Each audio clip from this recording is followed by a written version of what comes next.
ఒంటరిగా ఉన్నటువంటి వారికి నేను తెలియజేస్తున్నటువంటి ఒక ప్రాముఖ్యమైనటువంటి విషయం, పరిశుద్ధాత్మ దేవుడు తెలియజేస్తూ ఉన్నాడు.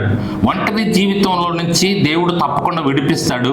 మీకు ఆ తోడుని తప్పకుండా దేవుడు కలుగజేస్తాడు, మీ దరి చేరుస్తాడు. అయితే ప్రాముఖ్యంగా ఇప్పుడున్నటువంటి పరిస్థితుల్లో మీరు ఒంటరిగా ఉన్నప్పుడు మీరు దేవుని మీద ఆధారపడి దేవునితో స్నేహం చేయటం, దేవునితో సహవాసం చేయటం ప్రారంభం చేయండి. ఒంటరి జీవితాన్ని, నేను ఒంటరిగా ఉన్నానే, నాకెవరూ లేరే, ఈ ఒంటరి బ్రతుకులో నాతో మాట్లాడే వాళ్ళు లేరు, నా అనే వాళ్ళు లేరు, నా గోడు చెప్పుకునే వాళ్ళు లేరు, నాతో ఎవరు మాట్లాడే వాళ్ళు లేరు అని చెప్పి మీరు బాధపడుతూ ఉన్నారా ఒంటరిగా ఉండి? అయితే ఈ సమయంలో ఈ ఒంటరి జీవితంలో మీరు చేయాల్సినటువంటి పని ఏంటి అంటే, దేవునితో సహవాసం ఏర్పాటు చేసుకోండి. దేవుడు నీ పక్కనే ఉన్నాడు అనుకోండి, ఆయనతో మాట్లాడండి, ఆయనకు ప్రార్థన చేసుకోండి, ఆయన వాక్యాన్ని ధ్యానం చేస్తూ ఉండండి. చెప్తున్నాను కదా, దేవుడు తప్పకుండా మీకు దగ్గరగా ఉండి, మీకు తోడుగా ఉండి మీతో మాట్లాడతాడు. పిల్లరా, తప్పకుండా మీతో మాట్లాడతాడు, మీతో ఆయన స్నేహం చేస్తాడు.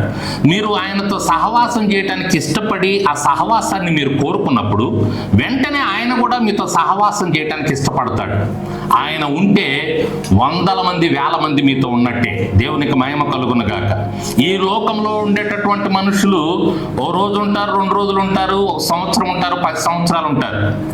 దేవాది దేవుడు నువ్వు భూమి మీద ఉన్నంత వరకు నీతో ఉంటాడు. నీకు ఏది కావాలో, నీకు ఏది అవసరమో, నీకు ఏది ఇష్టమో ఆయన తప్పకుండా నీతో సహవాసం చేస్తూ, నీతో మాట్లాడుతూ, నీకు ఇస్తూ, నిన్ను నడిపించే దేవుడు. పిల్లలు, అంతకంటే గొప్ప స్నేహితుడు మనకు ఎవరున్నారు చెప్పండి? ఈ భూమి మీద నేను ఒంటరిగా ఉన్నానని నువ్వు బాధపడే కంటే, ఈ ఒంటరి జీవితంలో యేసయ్యను నువ్వు ఆసరాగా తీసుకో, యేసయ్యతో స్నేహం చేయి, యేసయ్యతో సహవాసం చేయడానికి ప్రయత్నం చేయి. దేవుడు తప్పకుండా నీ జీవితంలో గొప్ప కార్యాలు జరిగిస్తాడు, సంతోషాన్ని ఇస్తాడు, ఆనందాన్ని ఇస్తాడు, నీతో మాట్లాడుతుంటాడు. అన్ని విషయాలు, అన్ని విధాలుగా నువ్వు అన్ని చెప్పుకోవచ్చు. నీ పర్సనల్ ప్రాబ్లమ్స్ కూడా ఆయనకు చెప్పుకోవచ్చు. ఒక స్నేహితుడితో నువ్వు ఎలా ముచ్చటిస్తావో, ఎలా మాట్లాడతావో, అలా నీ ప్రతి విషయాన్ని దేవునితో చెప్పుకోవచ్చు. పిల్లలు, ఆయనకు అసలు ఎటువంటి మరి మనకి తెలియనిదంటూ, ఆయనకు తెలియనిదంటూ మన దగ్గర ఏదీ లేదు. సమస్తం ఆయనకు తెలుసు. కాబట్టి ఒక స్నేహితుడితో మాట్లాడినట్టు ఆయనతో నువ్వు మాట్లాడవచ్చు. ఒక స్నేహితుడితో నువ్వు మరి ఏ విధంగా ముందుకెళ్తావో ఆ విధంగా యేసయ్యతో నువ్వు ముందుకెళ్ళొచ్చు. అలా ముందుకు వెళితే ఒంటరి జీవితం నీకు ఒంటరి జీవితంగా అనిపించదు.